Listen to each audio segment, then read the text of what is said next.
धीरज धर, अब वक्त सुनहरा आएगा। ऐ दिल मेरे तू धीरज धर, अब वक्त सुनहरा आएगा। गम की ये रात खत्म होगी, सुख भरा सवेरा पाएगा।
ओम शांति।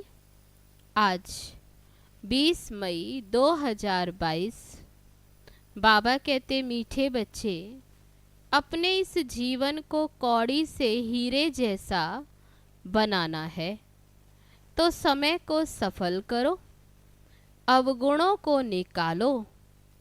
खाने पीने सोने में समय बर्बाद मत करो।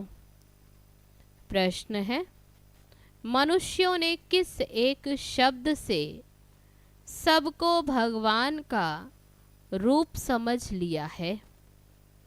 उत्तर है, बाबा कहते, इस समय मैं बहुरूपी हूँ। ऐसे नहीं यहाँ जब मुरली चलाता तो परम धाम खाली हो जाता। मुझे तो इस समय बहुत काम करने पड़ते हैं, बहुत सर्विस चलती है। बच्चों को, भक्तों को साक्षात्कार कराना पड़ता। इस समय मैं बहुरूपी हूँ। इसी एक शब्द से मनुष्यों ने कहा है ये सब भगवान के रूप हैं। अगला प्रश्न है, बाप की किस श्रीमत को पालन करने वाले बच्चे सपूत हैं? उत्तर है, बाबा कहते, बच्चे कभी भी डिससर्विस ना करो। टाइम बहुत वैल्यूबल है, इसे सोने में ना गवाओ। कम से कम 8 घंटा मेरे खातिर दो। ये श्रीमत पालन करने वाले सपूत बच्चे हैं। गीत है, तूने रात गवाई सोए के, दिवस गवाया खाए। हीरा जैसा जन्म अमोलक, कौड़ी बदले जाए। ओम शांति। बच्चों को बाप समझा रहे हैं। बच्चे जानते हैं हम सब बच्चे हैं बाप के। हमारे शरीर का बाप तो है ही शारीरिक, लेकिन आत्मा तो जो अशरीरी है उसका बाप भी अशरीरी है। बाप ने समझाया है बेहद के बाप से बेहद सुख का वर्षा मिलता है।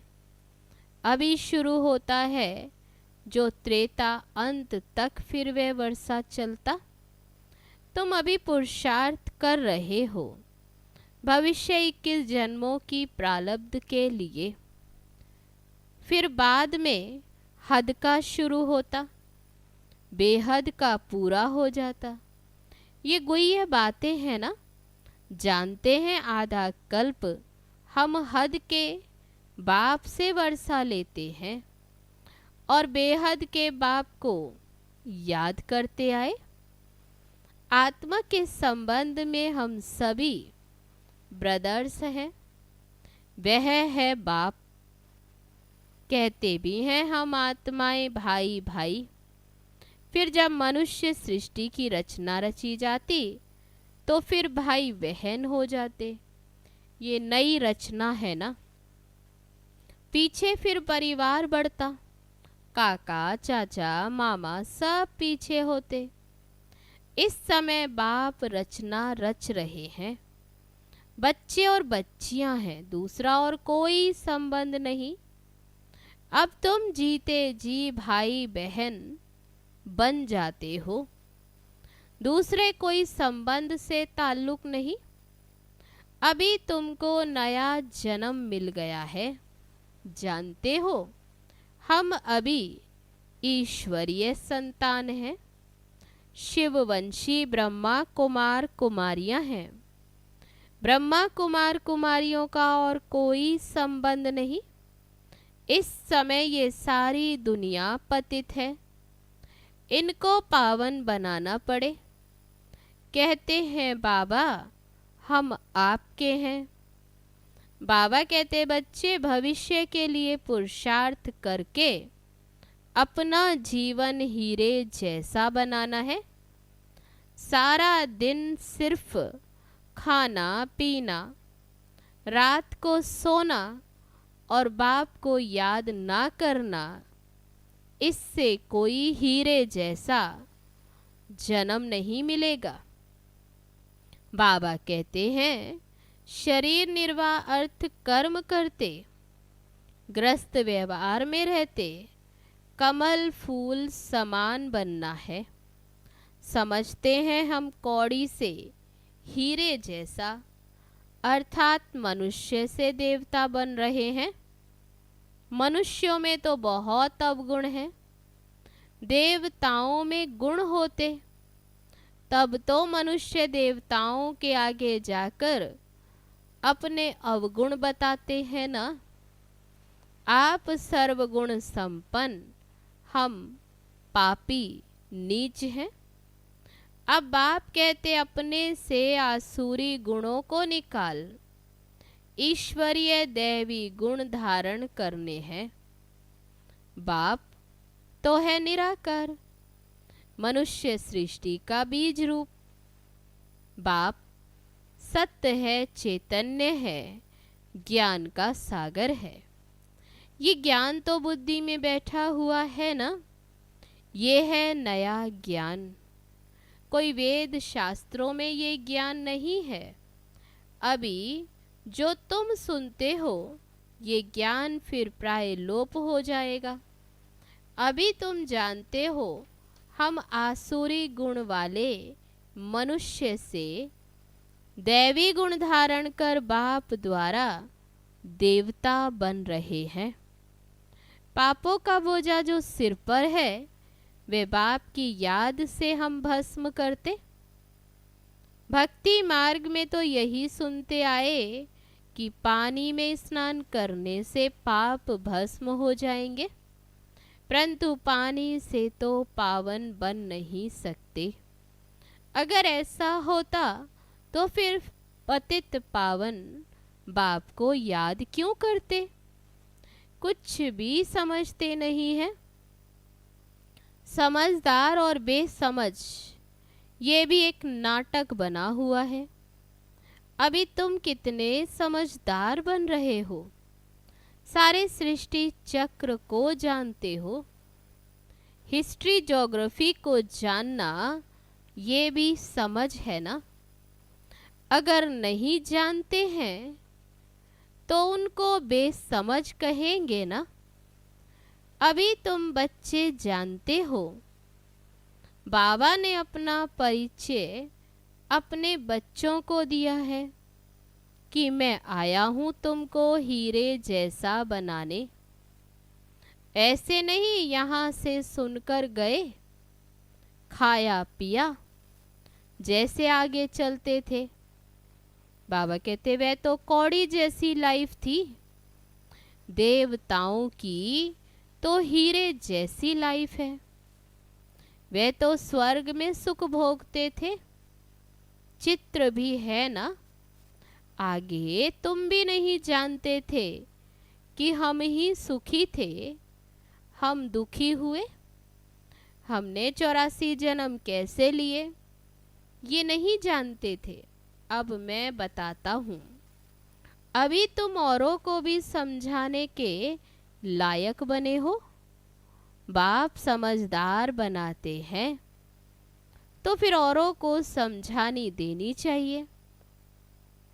ऐसे नहीं घर में जाने से फिर वही पुरानी चाल हो जाए।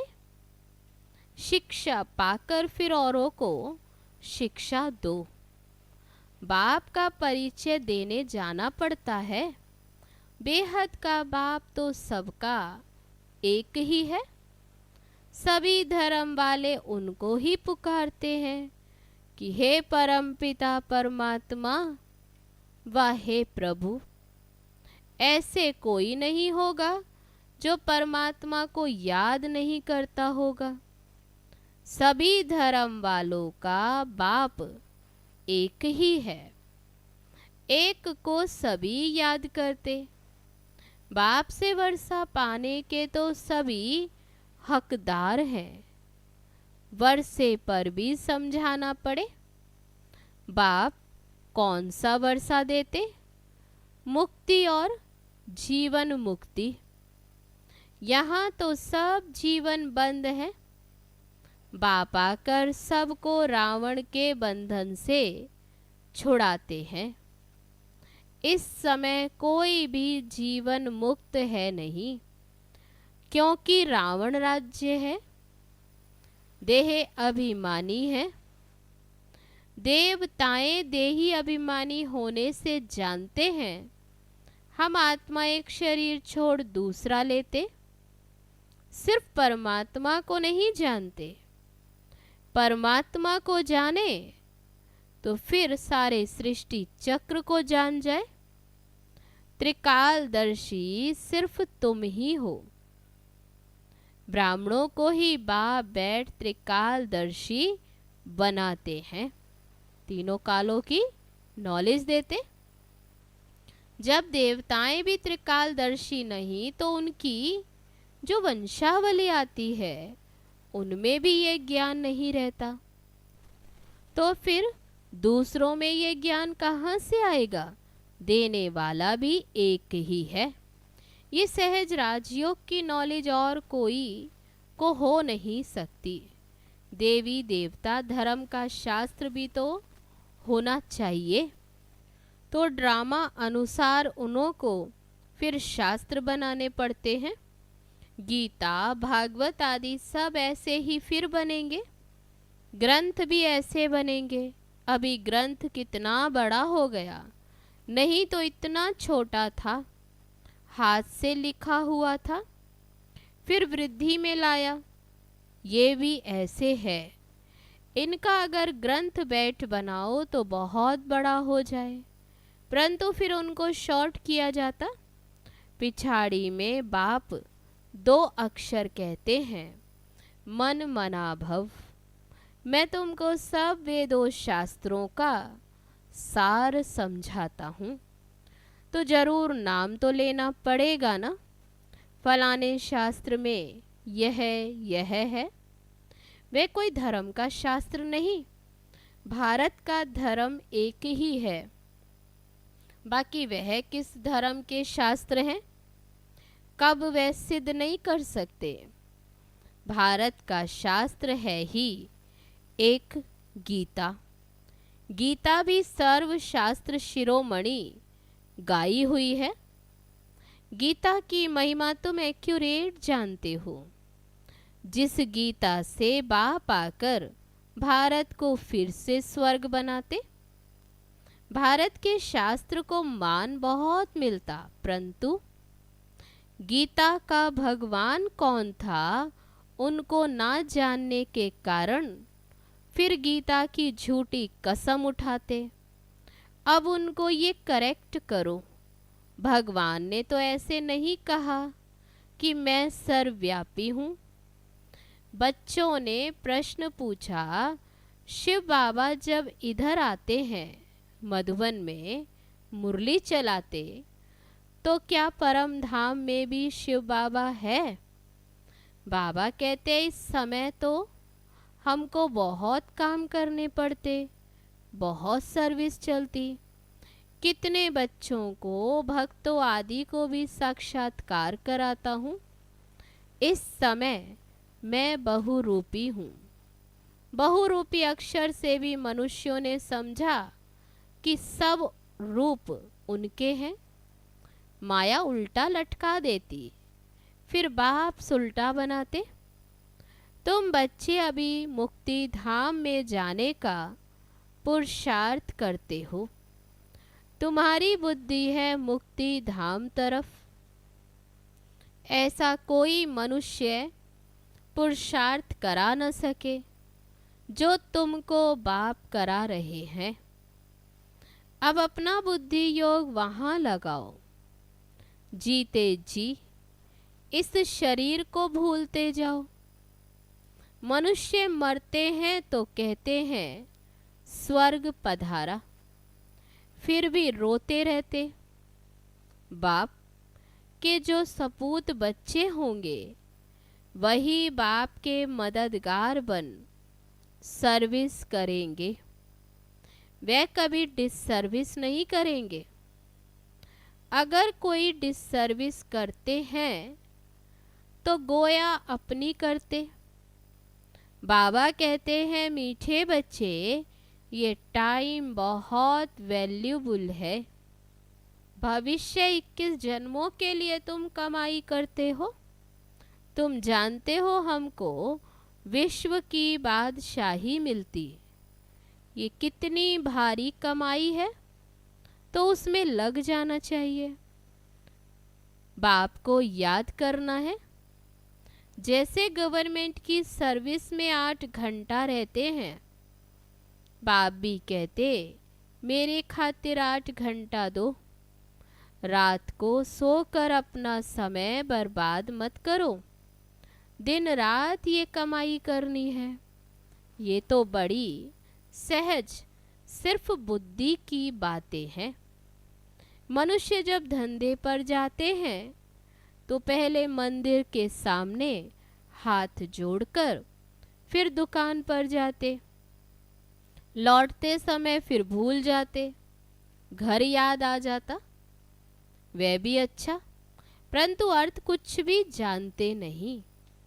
तुम बच्चों को कलकत्ते में तो बहुत अच्छी रीति समझाना चाहिए।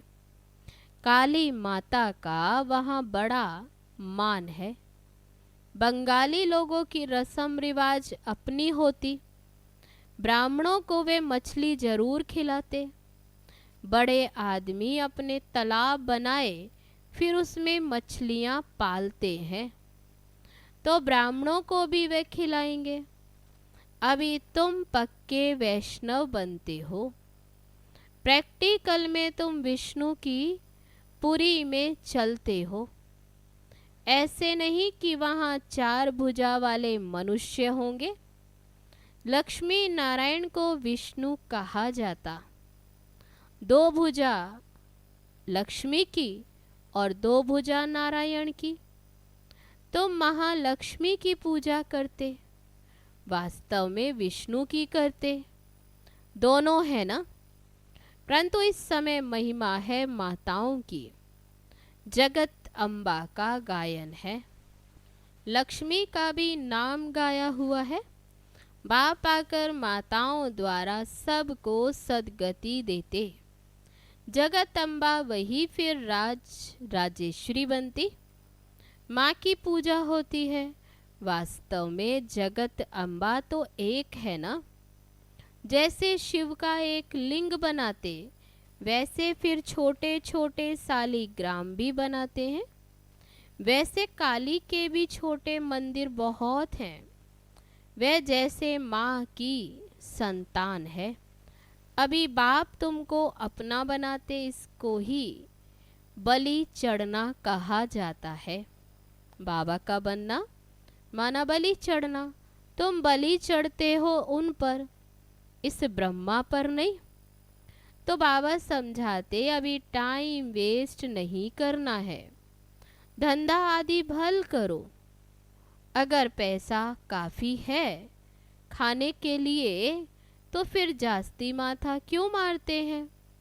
हाँ, शिव बाबा के यज्ञ में देते हो तो जैसे विश्व की सेवा में लगाते हो। बाबा कहेंगे सेंटर्स बनाओ जहाँ ये बच्चियाँ मनुष्यों को देवता बनाने का रास्ता बतावे। ये पढ़ाई कितनी फर्स्ट क्लास है, बहुतों का कल्याण हो जाएगा। बाबा कहते लाख करोड़ कमाओ, परंतु काम ऐसा करो जिससे भारत पावन बने, एवर हेल्दी बने। तुम भविष्य के लिए अभी पूरा वर्षा लेते हो, वहाँ गरीब तो कोई होते नहीं, वहाँ अभी अभी की ही प्रारब्ध भोगते हो। तो इतनी फिर धारणा करनी चाहिए, तुम्हारा एक एक पैसा हीरे समान है, इनसे भारत स्वर्ग बनता, बाकी जो बचेगा वह तो ख़त्म हो जाएगा। जो कुछ पैसा बचे इस सर्विस में लगाओ। ये बड़े ते बड़ी हॉस्पिटल है। कई गरीब बच्चे कहते हैं कि हम 8 आना देते मकान में बाबा ईंट लगा दो। हम जानते हैं यहाँ से मनुष्य एवर हेल्दी बनेंगे। यहाँ तो ढेर आएंगे, क्यों ऐसी लगेगी जो कब नहीं देखी हो। तो कितनी खुशी रहनी चाहिए कि हम क्या से क्या बनते हैं। हम शिव बाबा से बेहद का वर्षा लेते हैं। बाप है निराकार ज्ञान का सागर, वे इस रथ में प्रवेश करते। तो बच्चों को बहुत रहम दिल बनना है, अपने पर भी और दूसरों पर भी रहम करना चाहिए। अच्छा, मीठे मीठे सिक्की लदे बच्चों प्रति माता पिता बाप दादा का याद प्यार और गुड मॉर्निंग। रूहानी बाप की रूहानी बच्चों को नमस्ते। हम रूहानी बच्चों की रूहानी बाप दादा को नमस्ते नमस्ते। ओम शांति। अब है धारणा के लिए मुख्य सार। पहली पॉइंट, भारत को पावन बनाने की सेवा में अपना तन मन धन सफल करना है। पैसे को हीरा समझ स्वर्ग बनाने की सेवा में लगाना है, व्यर्थ नहीं गंवाना है। दूसरी पॉइंट, भविष्य 21 जन्मों की प्रारब्ध बनाने के लिए दिन रात कमाई जमा करनी है, समय बर्बाद नहीं करना है। शरीर को भूलने का पुरुषार्थ करना है। अब है आज का वरदान। अकाल तख्त सो दिल तख्त नशीन बन, स्वराज्य के नशे में रहने वाले, प्रकृति जीत माया जीत भव। अकाल तख्त नशीन आत्मा सदा रूहानी नशे में रहती है। जैसे राजा बिना नशे के राज्य नहीं चला सकता, ऐसे आत्मा यदि स्वराज्य के नशे में नहीं तो कर्मेंद्रियों रूपी प्रजा पर राज्य नहीं कर सकती। इसलिए अकाल तख्त नशीन सो दिल तख्त नशीन बनो और इसी रूहानी नशे में रहो, तो कोई भी विघ्न व समस्या आपके सामने आ नहीं सकती। प्रकृति और माया भी वार नहीं कर सकती। तो तख्त नशीन बनना अर्थात सहज प्रकृति जीत और माया जीत बनना। अब है आज का स्लोगन। संकल्पों की सिद्धि प्राप्त करनी है तो आत्म शक्ति की उड़ान भरते रहो। अच्छा, ओम शांति।